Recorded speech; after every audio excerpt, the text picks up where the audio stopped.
Oi pessoal, nós vamos trabalhar hoje com a aula 4 para o curso semestral. Então, nessa aula 4, pessoal, nós continuamos trabalhando em coordenação. Na aula passada, eu lhes falei que a coordenação do corpo ela é feita pelo sistema nervoso e pelo sistema endócrino. Diferença, o sistema nervoso ele age rapidamente, mas ele tem curta duração. O sistema endócrino ou hormonal, ele age um pouco mais lento, ou às vezes muito mais lento, mas ele é contínuo, ele vai durar muito tempo. Pessoal, quem é que coordena o sistema endócrino? Ele mesmo se coordena através de um mecanismo chamado retrocontrole, retroalimentação ou ainda feedback. Como é que funciona isso aí? Imagina o seguinte, a hipófise é a glândula mais importante do corpo, ela chama glândula maestro, porque ela rege as demais glândulas, ou glândula mestra, porque ela orienta as demais glândulas através de hormônio. Então a hipófise vai agir, por exemplo, sobre a tireoide. Aí ela lança um hormônio no sangue chamado tireotrofina. Esse hormônio estimula a tireoide, e a tireoide reage com um hormônio chamado tiroxina. Quando a tiroxina chega num nível ideal, esse nível alto faz com que a hipófise pare de produzir tireotrofina, isto é, pare de estimular a tireoide. Aí a tireoide diminui a quantidade de tiroxina. Quando a tiroxina baixa a um ponto que seja interessante, essa baixa tiroxina estimula a hipófise a produzir de novo a tireotrofina. Então isso é feedback. A glândula, as duas glândulas, através dos hormônios, se coordenam. Tá, pessoal? Então, a hipófise tem muito hormônio. Então, nós vamos começar falando deles, tá?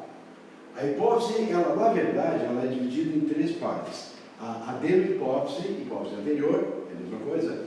Tem a parte intermédia, que não está nos livros de segundo grau. Então, eu nem vou comentar muito, tá? E depois tem a neurohipófise, que é a hipófise posterior, que não produz hormônios. Ela armazena aqueles hormônios que foram produzidos pelo hipotálamo. Tá? Outra coisa, pessoal.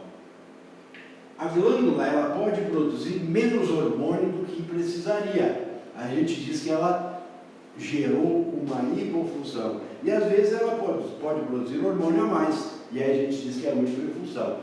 Pessoal, tem algumas glândulas que têm a hipo e a hiperfunção com chances grandes de cair numa prova. Então vamos ver quais são os hormônios, o que eles fazem e quando falta ou quando tem excesso de hormônio. Começamos com a adenohipófise, o hormônio somatotrofina, que determina o crescimento do indivíduo.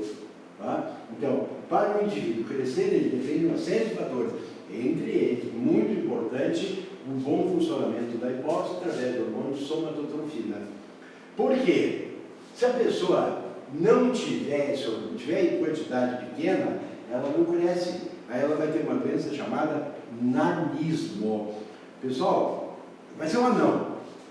Existem basicamente dois tipos de anões, tá? Os mais comuns, tem outros, mas os dois tipos básicos são assim, ó. É o anão acondroplásico, é aquele hormônio, aquele anãozinho que ficou famoso assim por se apresentar em circos, coisas do gênero. Tá? Eu não estou fazendo graça, não estou achando nem bonito isso aí, mas é a história, né? E tem o anão hipofisário, que é aquele que por falta de hormônio não cresceu. Então, veja bem, ó, nanismo, gigantismo. Falta de hormônio, excesso de hormônio. Como é que eu sei diferenciar um anão hipofisário, anão por falta desse hormônio, de um anão acondroplásico? É que o acondroplásico, pessoal, é uma característica genética, esse nanismo, acondroplasia. E o nanico, que se formou por falta de hormônio, ele sempre tem um retardo mental acentuado. Aquele anãozinho lá, o comum, que ele é acondroplásico, não tem retardo mental. Só esse anão hipofisário. E tem o adulto hipofisário, que aí vai levar uma doença chamada gigantismo. Pessoal, atenção. Imagina que o indivíduo já cresceu. Ele está lá com seus 22, 23, 25 anos, e aí dá um desequilíbrio na sua hipófise e ele produz a mais o hormônio somatotrofina. Aí vem a ordem para ele crescer. Só que os ossos já estão articulados, não tem como crescer um osso para dentro do outro. E aí vai crescer o quê? Vão crescer apenas as extremidades. Aí os dedos deles ficam compridos, a mão fica grandona, os dedos dos pés ficam longos, cresce as extremidades ósseas como o queixo, os malares, o nariz, a face dele fica bem desenvolvida, e a gente chama isso de acromegalia. É quando o hormônio de crescimento, ele atinge o indivíduo depois que ele já completou o seu crescimento. Segundo hormônio da hipófise, tireotrofina. Isso aí é muito comum eles tentarem te confundir, te induzirem a responder que a tireotrofina é da tireoide. Não, as trofinas sempre são da hipófise. Então, tireotrofina é o hormônio da hipófise que estimula a tireoide. Adrenocorticotrofina é o hormônio da hipófise que estimula as suprarrenais. Gonadotrofinas, depois eu vou falar mais, só vou citar, ó, hormônio estimulante do folículo, hormônio luteinizante. Essas gonadotrofinas agem sobre as gônadas. Quando faltar esse hormônio, o indivíduo vai ter hipogonadismo. O que é isso? Corpo de adulto e genitália infantil. Ou ele pode ter excesso desses hormônios, aí vai ter o hipergonadismo. Criança, corpo de criança, mas a genitália adulta. E também tem um hormônio aqui produzido na hipófise, chamado de prolactina. Esse hormônio estimula a produção do leite. Tá, pessoal? Atenção agora. Quem estimula a produção do leite é a prolactina. Aí eles podem tentar induzir, mas quem é que produz e libera o leite? Não, a prolactina só produz o leite. A liberação desse leite vai ser feita por um hormônio produzido pelo hipotálamo e armazenado na neurohipófise, chamado de ocitocina. Depois, na neurohipófise, repito, que os hormônios são produzidos no hipotálamo e armazenados na hipófise posterior. Aí nós vamos ter a ocitocina, que liberação do leite, e movimento do miométrio na hora do parto, né? Esse hormônio que vai fazer isso aqui, ó. Vai contrair, descontrair o miométrio é o músculo do útero, para a liberação do bebê. E nós temos lá, na neurohipófise, armazenado, produzido também pelo hipotálamo, a vasopressina, que nós falamos na aula passada. É aquele hormônio que permite ao mamífero ser ureotérico como os anfíbios, mas não precisar viver na beira da lagoa, do rio. Né? Por quê? Porque esse hormônio, ele atua sobre o Alzheimer, fazendo a reabsorção rápida de água, transformando a urina hipotônica em hipertônica. A aula passada eu já falei que às vezes o indivíduo tem falta desse hormônio e isso vai levar ao diabetes insípidos. Diabetes insípido é sem gosto, né? É quando o indivíduo urina muito, a urina é muito diluída. A pessoa que tem esse desequilíbrio hormonal aqui, ela urina aproximadamente, claro que se não tratado, né? Ela vai urinar aproximadamente 30 litros de urina por dia. Isso tem grandes chances, sem não tratado, repito, de levar à desidratação. Depois, nós temos os hormônios produzidos pela tireoide. Nós temos a tiroxina, a calcitonina e a triiodotiroidina. A tiroxina é a mais comum em provas de vestibular. Quando ela faltar para o indivíduo, ele vai ter cretinismo ou mixedema. O mixedema ele vai criando camadas suplementares de pele, ele fica com a pele bem grossa assim, e ela se torna quebradiça. Ela lembra muito pele de jacaré, sabe? Então, isso é o mixedema. Cretinismo é retardo mental. O cretino jamais passa de 11 anos de idade mental. Então, vejam bem, ele não é demente, ele é só retardado mental. Ele tem raciocínio, só que o raciocínio máximo dele vai ao equivalente a uma criança de 11 anos. Isso é falta do hormônio de tiroxina. Excesso leva ao ósseo, papeira, sabe? Ou pode levar à exoftalmia. Exoftalmia é como os olhos são saltados. Sabe? Olho primeiro o olho chega antes. O cara está vindo e o olho já está lá. Sabe? Não pode jogar futebol, se olhar para o lado assim, já está impedido.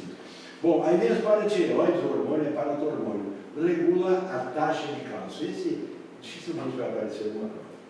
Bom, agora vem pâncreas. Pessoal, pâncreas tem uma parte exócrina chamada ácidos pancreáticos, produz o suco pancreático, que atua lá no duodeno, e a parte endócrina mais importante são as ilhotas e Langerhans. Essas ilhotas, ou só ilhotas, pode ser também ilhotas, elas produzem dois hormônios, a insulina e o glucagon. Insulina retira o excesso de glicose e forma glicogênio e guarda no fígado e nos músculos. A gente chama isso aí de glicogênese. Aí quando nós temos o glicogênio lá e a nossa taxa de glicose diminui, porque a gente quer ficar vivo, continua gastando glicose. E aí, para não baixar a taxa de glicose, o glucagon faz o trabalho inverso da insulina. Ele quebra o glicogênio e repõe a glicose do sangue. A gente chama isso de glicogenólise. Tá, pessoal? Isso aí é bem importante saber. Aqui eu boto os dois tipos de diabetes, aquele que já aparece na infância, né? Que é o tipo 1, e tem aquele do tipo 2, que é esse que mais ataca pessoas que têm comportamento sedentário, pessoas que usam bebida, que usam cigarro, que não caminham. Então, essas pessoas vão ter obesidade, vão provavelmente desenvolver um quadro de diabetes do tipo 2. Tá, pessoal? E aí vejam bem, o diabetes, pessoal, é uma doença extremamente grave. Não pode levar a óbito. Claro que pode levar a óbito. Tem muito diabético que vai a óbito justamente pelo fato de ser diabético. Então tem que cuidar muito disso aí, tá, pessoal? Vocês têm que fazer um exame para ver qual a sua glicemia. Se ela está dentro da taxa normal ou se ela está um pouquinho acima. Se ela estiver um pouquinho acima, você já vai procurar um endócrino e já vai começar com o tratamento. Porque o diabetes é uma doença silenciosa, pessoal. Nós temos aproximadamente, segundo a Organização Mundial da Saúde, nós temos 400 milhões de diabéticos no mundo. O Brasil tem 200 milhões, 200 e poucos milhões. Isto é, nós temos duas populações brasileiras no mundo de diabéticos. Então é uma doença muito séria. Ela é silenciosa porque ela não vai aparecer até uma determinada época. E quando ela aparecer, o indivíduo não fez, né, a coleta de sangue para medir a sua glicemia. Quando ela aparece, quando o indivíduo já é de uma certa idade, aí ela não tem mais volta. Então, esse exame da taxa de glicose deve ser feito seguidamente, tá, pessoal? Bom, aí vem a suprarrenais. O córtex tem os corticoides, mineralocorticoides, glicocorticoides, lipocorticoides e ainda glicocorticoides.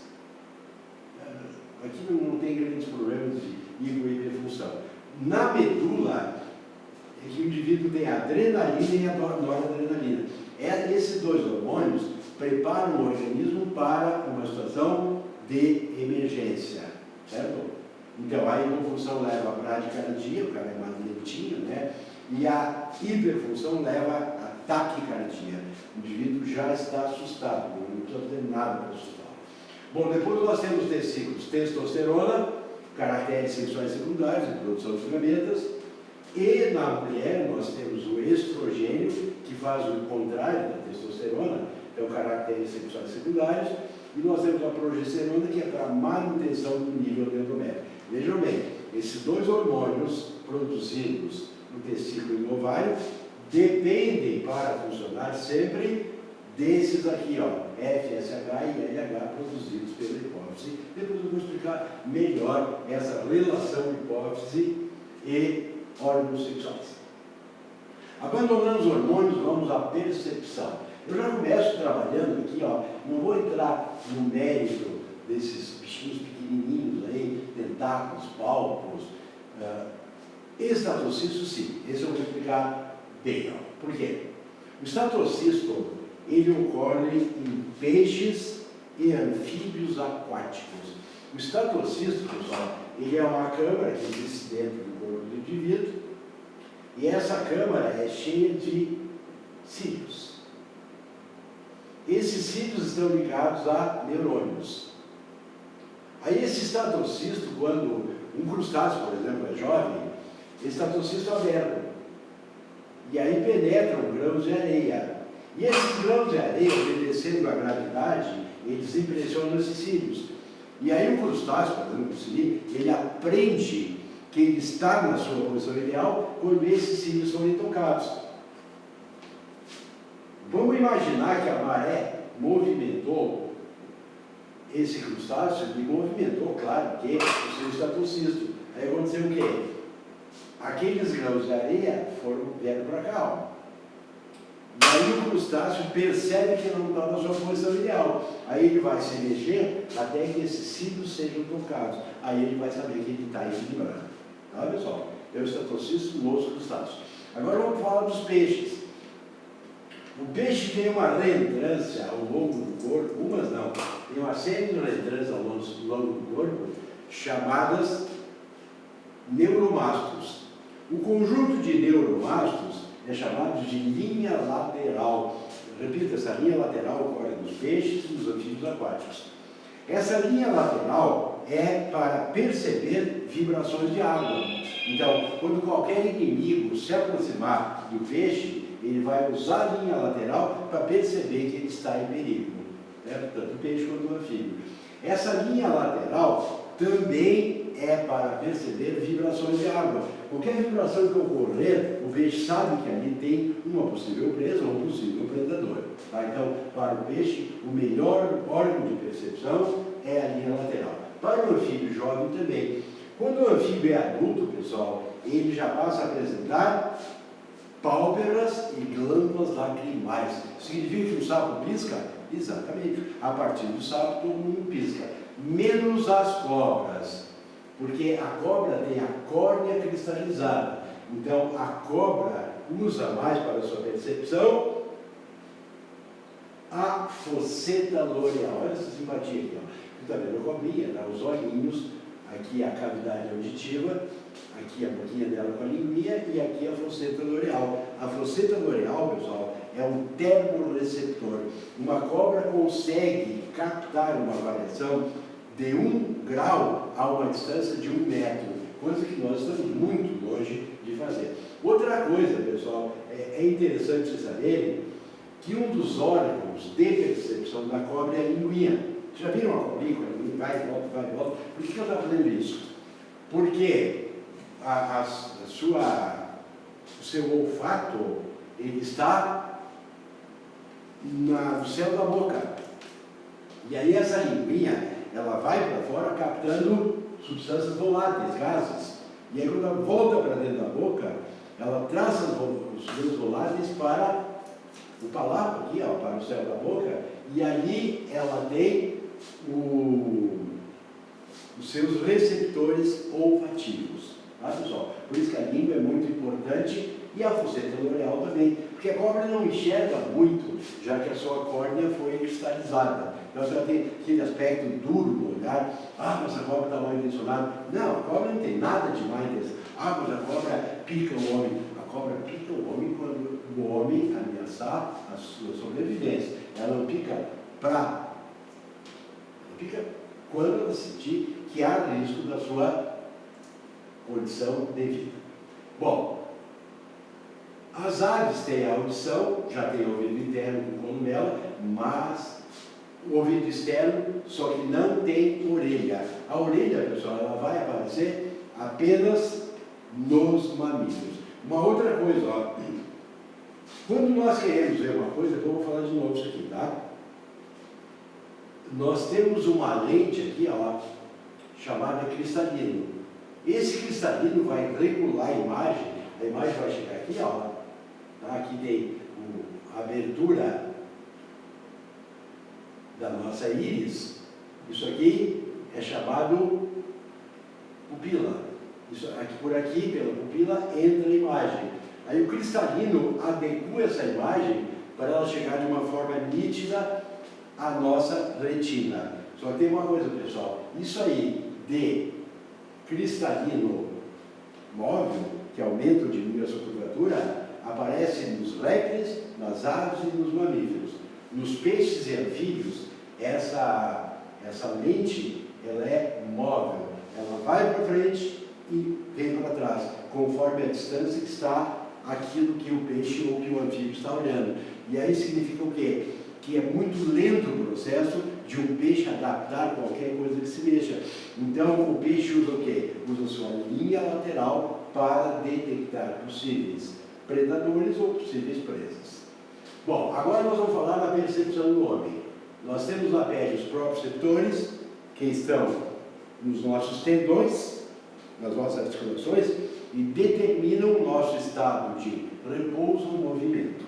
Depois da pele, pessoal, nós temos a dor, que é percebida pelas terminações nervosas livres, a pressão, que ela é percebida pelos corpúsculos de Pacini, Vater e Pacini, o tato pelos corpúsculos de Meissner, vejam bem, mas nós temos também o tato suave. Bom, o tato suave já é feito pelos discos de Merkel. E nós temos frio pelos corpúsculos de Krause e corpúsculos de Ruffini que detectam o calor. Então nós temos uma série de sentidos, não tão importantes quanto a visão, quanto a olfação, mas são receptores de informações do ambiente. A maioria deles estão na nossa pele. Na língua e na faringe nós temos as papilas gustativas. E no nariz nós temos, aqui nas fossas nasais, nós temos o bulbo olfativo. Aquilo que eu falei antes, que na cobra está no céu da boca, e nós está aqui, nas fossas nasais. Então nós pegamos substâncias voláteis, umedecemos e uma parte delas vai para ser analisada no nosso bulbo olfativo. A visão, pessoal. A visão é feita então, nós usamos o olho. Então aqui vocês estão vendo o olho, nós temos a parte transparente do olho, a córnea, quando olha para a pessoa, a primeira parte que vê a córnea, não, a córnea é transparente, a gente não enxerga. Depois tem o disco colorido no olho, a íris, ele tem uma abertura aqui chamada pupila, e essa pupila pode aumentar ou diminuir o seu tamanho. Vai depender de uma série de fatores. Luminosidade, quando o indivíduo está assustado, ele dilata a pupila, drogas também alteram esse diâmetro da pupila.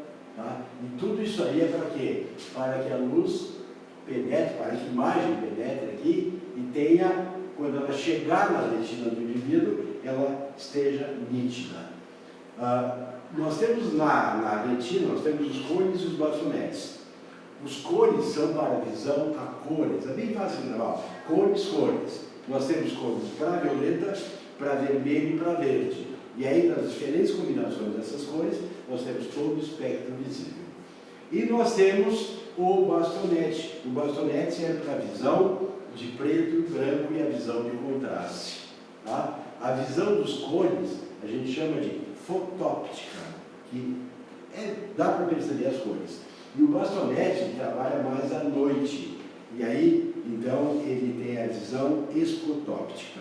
É a visão de preto, de branco e de contraste. Pessoal, agora aqui, as doenças. Tem hipermetropia, então fica tranquilo, porque hipermetropia é a visão normal. Hipermetropia, quando a imagem se forma antes da retina, e miopia, quando a imagem se forma atrás da retina. Astigmatismo, quando a imagem fica distorcida, e presbiopia é aquela doença que vem depois de uma certa idade, que a gente chama vista cansada. Então, para a presbiopia, nós temos que usar as lentes bifocais. Último sentido, a audição. Nós temos, então, 3 ouvidos. O ouvido externo, formado pela orelha e condutor auditivo externo. Daí vem o tímpano, e aí entramos no ouvido interno. Ali tem 3 ossículos. O martelo, a bigorna e o estribo. A base do estribo é chamada janela oval. Ela transmite a informação para o ouvido interno, certo?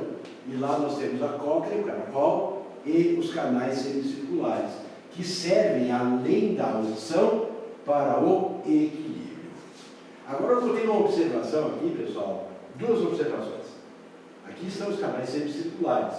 Eles têm mais ou menos isso aqui, um para a largura, um para o comprimento e um para a altura. Então esses 3 canais semicirculares nos dão as 3 dimensões do espaço. Aqui dentro tem estruturas chamadas otólitos, E esses autólitos, eles são cristais de cálcio que se movimentam e nos dão a percepção do nosso equilíbrio. A mesma coisa que eu falei do crustáceo, isso aí nós temos na espécie humana, no nosso ouvido interno, nos 3 canais semicirculares. Bom, agora aqui, pessoal, uma coisa bem interessante. Como é que o morcego se orienta? O morcego se orienta através de um sentido chamado ecolocação, ou ecocolocação. O que é isso, pessoal? Imagina que o morcego está voando e tem um objeto na frente. Então ele emite sons, esse som se bater no objeto ele volta. E aí o morcego calcula quanto tempo ele mandou essa informação, quanto tempo demorou para ir voltar e a que velocidade ele está voando. Aí faz um cálculo muito rápido, ele é bem preciso na matemática. E ele calcula com precisão onde está o inseto e captura esse inseto em pleno voo. Então isso aí foi perguntado na URSS, há um tempo atrás, e eles queriam saber como é o nome nesse sentido. A resposta do gabarito era ecolocação, mas pode acontecer de eles colocarem ecolocação, tá? Ecolocação ou ecocolocação, é a mesma coisa. Então o que eu falei aqui, ó, se colocarmos um morcego numa sala completamente escura, obstruída por fios de pequeno calibre, o morcego conseguirá voar entre os fios, enquanto que outros insetos voadores ou outras aves não conseguirão passar por ali. Isso aí o homem inventou um aparelho que é bem parecido, que nós chamamos de sonar. Tá? Então, o sonar usa esse sentido do morcego que a gente chama de ecolocação ou ecocolocação. Pessoal, eles já botaram o morcego. Então, se a URGS for colocar de novo a ecolocação, é mais provável que ela use para quem? Ou para os golfinhos ou para as baleias, tá? Que também tem esse sistema de percepção. Pessoal, o seguinte é a reprodução. A reprodução nossa, ela é sexuada. O que significa isso? Que ela ocorre com sexo, que ela ocorre com gametas. Então, os gametas chamam-se espermatozoides no homem e óvulos na mulher, certo? Os espermatozoides são produzidos no órgão sexual masculino. O órgão sexual masculino é formado de 2 testículos, certo? Aqui no interior dos testículos tem os túbulos seminíferos, que é onde são todos os espermatozoides. Aí eles vão para a parte posterior do testículo, chamado de epidídimo. Aí eles vão para o canal deferente, passam pelas glândulas anexas, próstata, glândulas bulbo-uretrais e vesícula seminal, e aí eles são lançados no ambiente. Né? Ambiente que eu digo pode ser no órgão sexual feminino. Aí eu coloquei aqui, pessoal, uma coisa que é comum de cair nesse lugar, que é a gametogênese. Eu arrumei essa figura aqui, pessoal, no livro da editora atual, de um médico e biólogo chamado Marcondes, e eu acho que ele foi extremamente feliz, porque ele faz aqui, ó, a espermatogênese do lado, a ovulogênese do outro. Aí começa aqui na espermatogênese, ó, espermatogônias no homem, ovogônias na mulher. Aqui são botagônias, porque a gente sabe que no homem é espermatogônia, na mulher é ovogônias. Essa primeira fase é chamada período de proliferação ou multiplicação, e é quando ocorrem mitoses. Ó. Uma célula diploide forma 2 células diploides que formam 4 células diploides. Na mulher é a mesma coisa. Uma célula diploide forma 2 células diploides e forma 4 células diploides. Essa fase é chamada multiplicação. Ah, parece igual no homem e na mulher. Parece igual, só que a multiplicação no homem dura a vida toda. E na mulher, segundo alguns autores, vai até os 2 anos. Segundo a URGS, termina no momento em que a mulher nasce. Quer dizer, ela só faz a multiplicação enquanto estiver no útero materno. Agora veja o seguinte, a segunda fase é o período de crescimento, aonde a espermatogônia se transforma no espermatócito, e onde a ovogônia se transforma no ovócito primário. Aí, pessoal, vem a terceira fase, a maturação. No homem, ela começa com o espermatócito, faz uma meiose e forma 2 espermatócitos secundários e 4 espermátides. Cada espermátide, isso é só no homem, sofre um processo chamado espermatogênese, periogênese, desculpem, e aí quando o espermático transforma em espermatozoide. Aí o Golgi, pessoal, forma o acrossoma, que é a parte da cabecinha do espermatozoide, e o centríolo forma a cauda do espermatozoide. Esse processo de espermatozoide só no homem. Na mulher, o ovócito primário ele não se divide em dois ovócitos secundários. Ele se divide num ovócito secundário e num glóbulo polar, corpúsculo polar ou polócito. Aí na segunda etapa da meiose, aquele ovócito secundário forma uma ovótide e outro glóbulo polar, e aquele primeiro glóbulo polar forma dois. Então, no final da meiose, na mulher, forma uma célula haploide que poderá ser fecundada e se transformar no óvulo, e formam 3 glóbulos polares que não vão ser utilizados para nada. Eu botei uma figura aqui para vocês olharem, ó. Isso aqui é uma foto, não é um desenho, tá, pessoal? Não é um truque, uma ilusão. Isso aqui é um ovócito secundário e aqui estão os 3 glóbulos polares. Mas para que ele serve? E agora não serve para nada. O objetivo deles terem sido formados é que houvesse a redução do número de cromossomos com a formação de uma célula haploide. Porque essa célula, essa aqui, ó, esses 3 aqui, não serve para nada. Essa aqui será fecundada, se for fecundada pelo espermatozoide, ela vai gerar um zigoto e vai começar um novo desenvolvimento embrionário. Bom, aqui eu botei para vocês, olha só, a espermiogênese, que a gente já trabalhou um pouquinho com isso aí na aula de citologia. Ó. Então, tu tem a espermátide, que é uma célula esférica, e aí ela vai se transformando numa célula em formato difuso, que é o espermatozoide, que tem a cabeça, a porção intermediária e a cauda. Nessa cabeça que tu tem o acrossoma. Nesse acrossoma está a enzima hialuronidase, que vai ser responsável por desnudar o óvulo para que um dos espermatozoides consiga penetrar. E aí o centríolo vai originar a cauda. Essa cauda vai tornar o espermatozoide móvel para que ele consiga nadar até o encontro do óvulo. Bom, agora nós vamos dar uma olhadinha no órgão sexual feminino. O órgão sexual feminino, pessoal, ele é formado de 2 ovários, 2 trompas, e essas 2 trompas convergem para o útero, certo? O útero é muito interessante vocês saberem 2 coisas dele. Primeiro, o músculo é o miométrio. Ele obedece rigorosamente ao hormônio ocitocina, que eu falei agora mesmo. Ó. O hormônio é produzido pelo hipotálamo e armazenado na neurohipófise. E aí ele controla os movimentos do miométrio. E a outra coisa que nós temos que saber do útero é o revestimento interno. O revestimento interno é chamado de endométrio. Ele tem 2 características importantes. Primeiro, ele é vascularizado, porque ele pode receber sangue. E sangue será guardado lá para um possível embrião. E além disso, ele é estratificado. O que é isso? O endométrio ele tem várias camadas. E essas camadas estão vascularizadas, estão guardando sangue. Esse sangue está destinado a quem? A um possível embrião. Tá, mas Flávio, e se não tiver embrião em determinado mês? Naquele mês que não houver embrião, aquele sangue não terá utilidade. E aí a mulher vai eliminá-lo através da menstruação. Como é uma vez por mês, daí vem o nome de menstruação.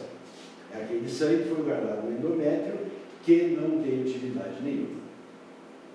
Agora eu coloco aqui, pessoal, uma coisa bem importante, ó, o ciclo menstrual.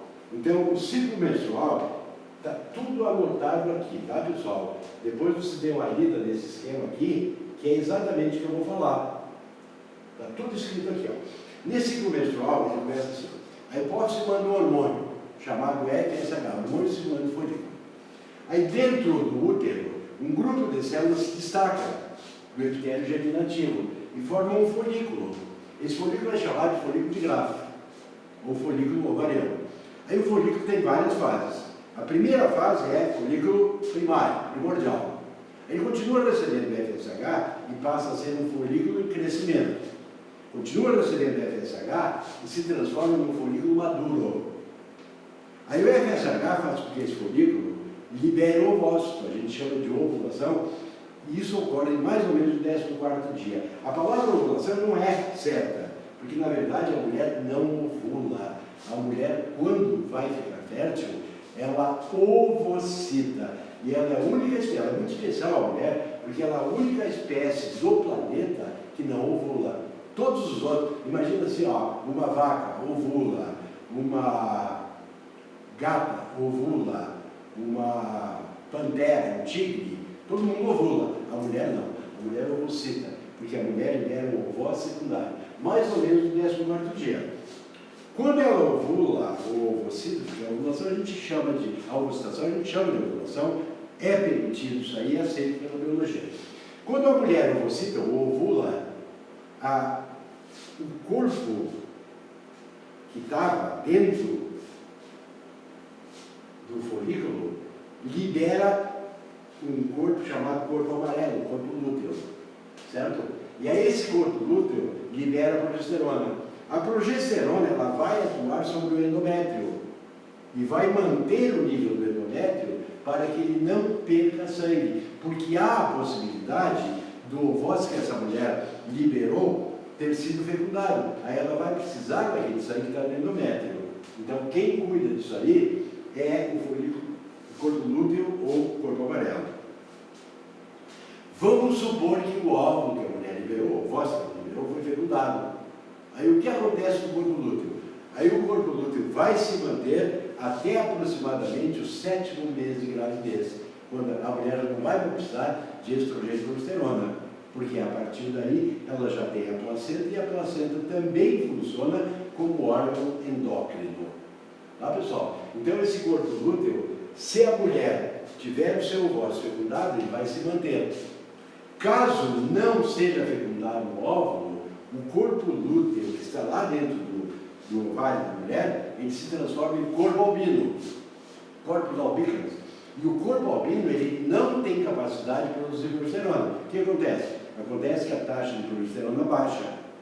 Quando a taxa de progesterona baixa, é um aviso para o endométrio que aquele sangue não será usado, porque não houve fecundação.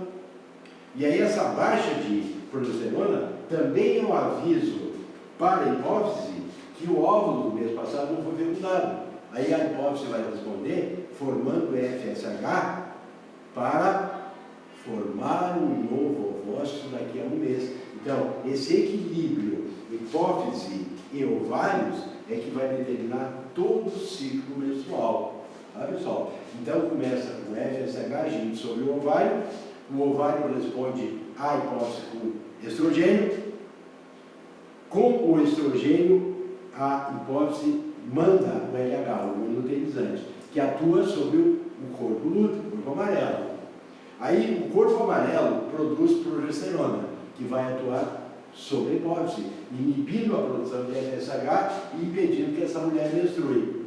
Quando a taxa de progesterona está alta, é sinal de que a mulher está grávida. Se a taxa de progesterona baixar, repito, é um aviso que aquele sangue que está guardado não vai ser necessário, aí a mulher vai menstruá-lo. E é um aviso para a hipófise que o gameta desse mês passado não foi fecundado, então ela tem que providenciar a formação de novo, liberando o FSH, que novamente vai atuar sobre os ovários e vai reiniciar o ciclo ovariano.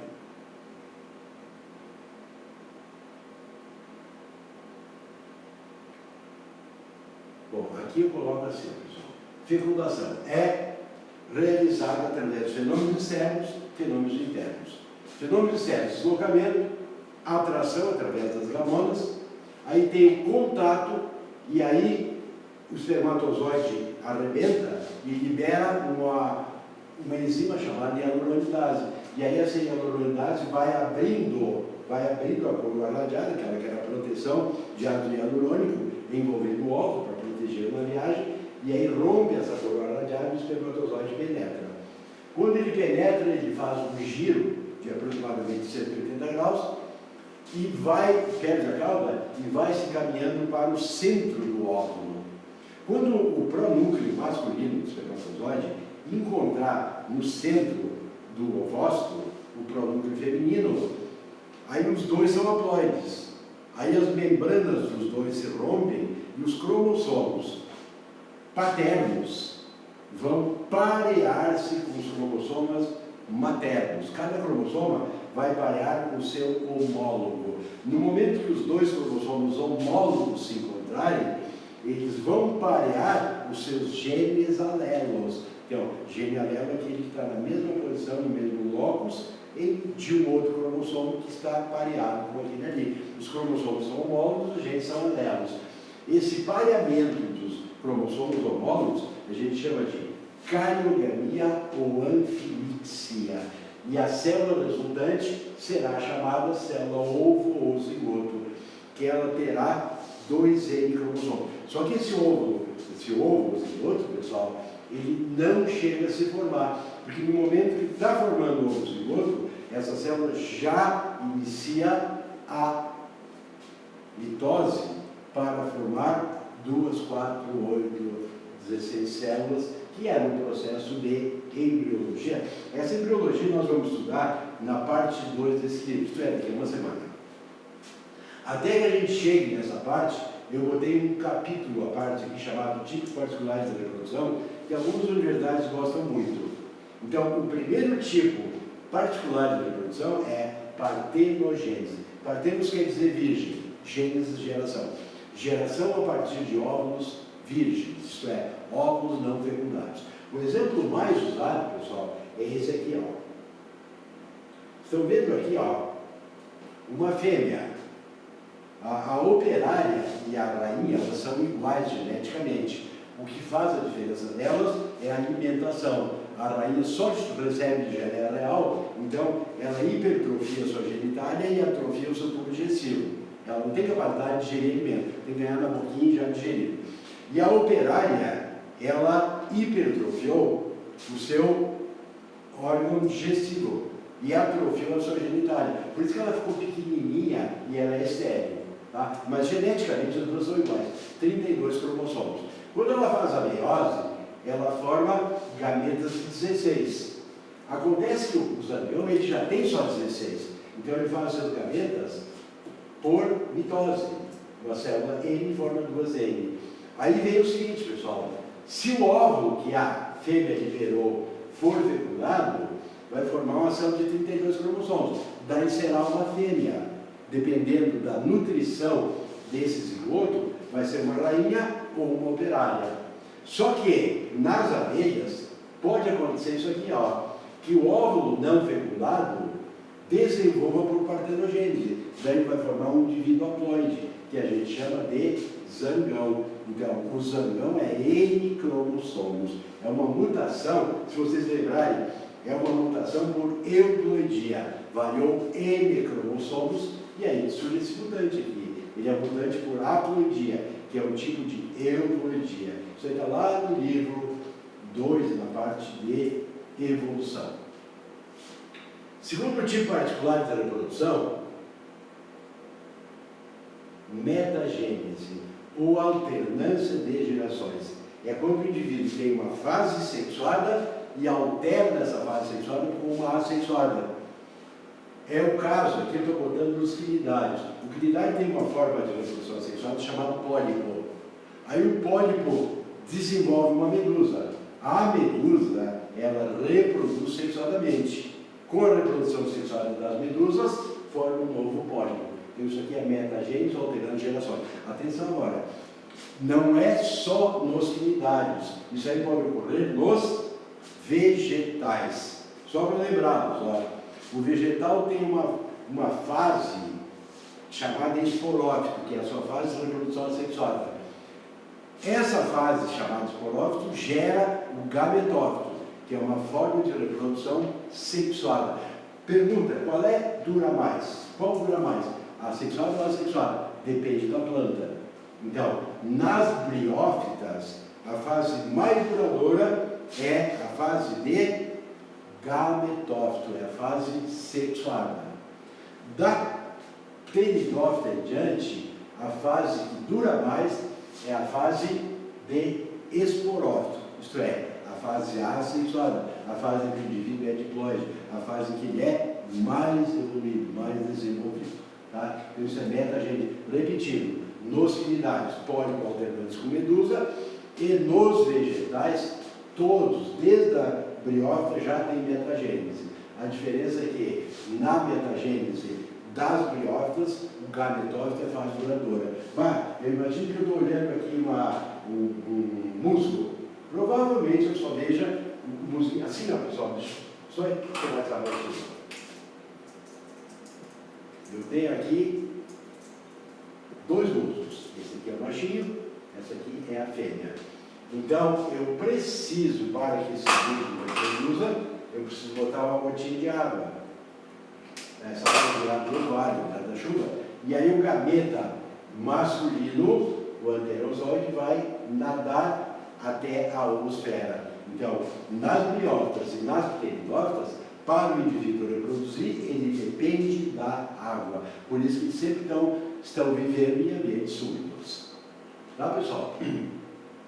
Agora nós vamos para o terceiro processo especial de reprodução diferente, é a pedogênese. A pedogênese é quando o indivíduo reproduz na fase larval. Então, só recordando, os dois melhores exemplos que nós temos é a facila hepática, eu falei, é mania mesmo isso aí, e o esquistossoma amazônico, causador da barriga d'água. Então, aqui, ó, você pode olhar um pouquinho melhor. Ó. Como é o nome da larva que sai do caramujo? É a cercária que penetra no homem. Daí do homem sai o miracídio que penetra no caramujo. Então, aqui ele está reproduzindo na fase larval. Então, isso aí a gente chama de pedogênese. Identificando a palavra, paidos quer dizer criança, gênese, geração. Geração a partir de um indivíduo na fase embrionária.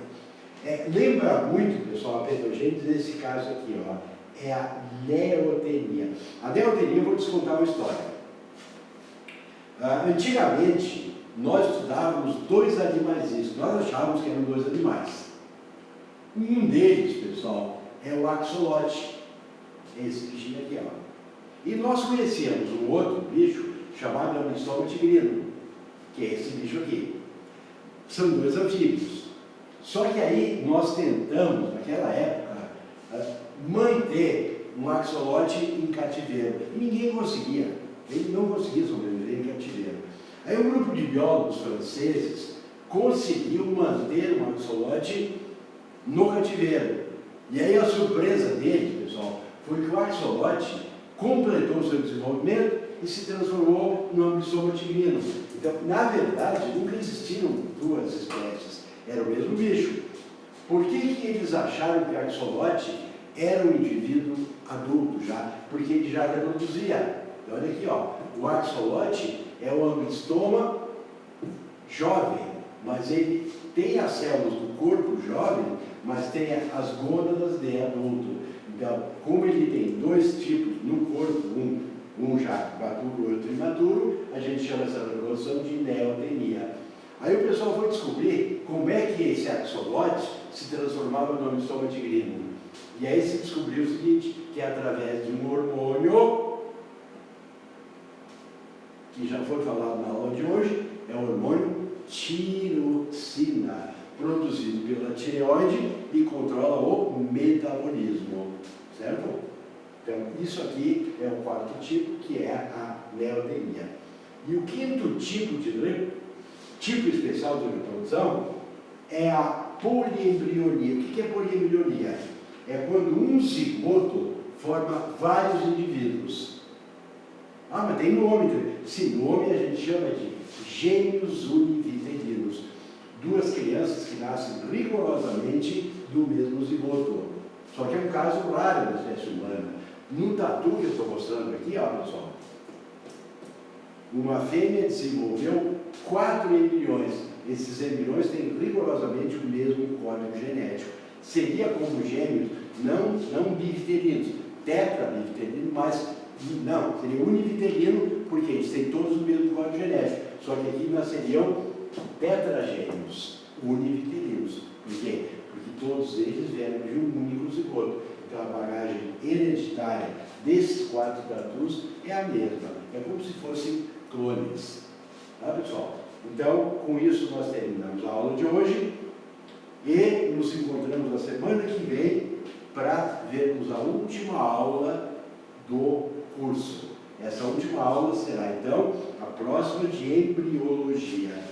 E aí nós teremos mais um encontro. Tá? Esse encontro ele foi já programado para que a gente, se houvesse algum problema, né, de calendário, nós preenchêssemos com essa aula que veio sobrando. Tudo proposital. Mas se não precisarmos dessa aula, aí entra a nossa estratégia, de ter uma aula todinha para revisar a matéria, porque logo nós teremos desafios que vocês têm que vencer, usando esse aprendizado que estão tendo aqui, tá, pessoal? Então, falamos na semana que vem, um beijão para vocês. Fiquem em paz.